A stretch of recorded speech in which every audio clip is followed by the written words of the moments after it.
Мен бүгінгі таңда білім беру саласында еңбек етіп келемін.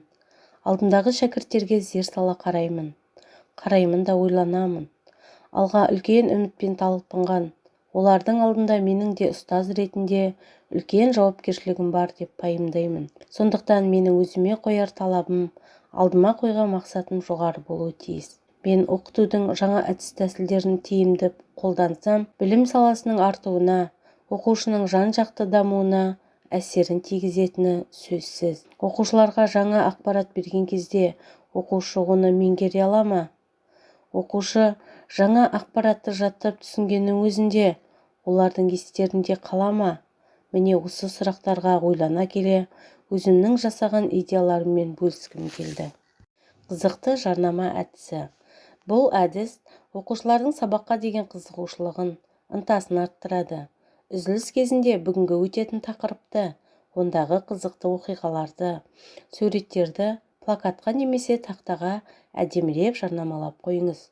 Оқушылар тақтадағы суреттерді көріп, сол сабаққа деген қызығушылықтары артады.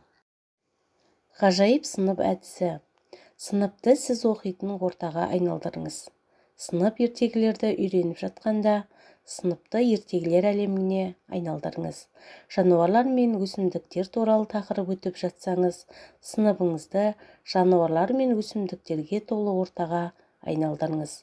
Сонда оқушылардың сабаққа деген қызығушылықтары артады. Сабақты тез меңгеруге көмектеседі.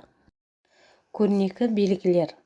Көрнекі белгілерді пайдалану оқушылардың есте сақтау қабілетін жақсартады.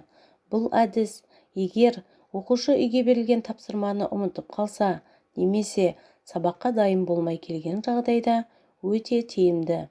Бұл әдіс оқушыларға көрнекі белгілерді көрсету арқылы алдыңғы сабақты еске түсіреді. Жаңа әдіс-тәсілдер бойынша жүргізілген жұмыстың нәтижесінде оқушылар бойында функционалдық сауаттылық қалыптасты.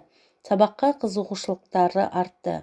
Оқушылардың ойлау қабілеттілігі мен белсенділігі артты.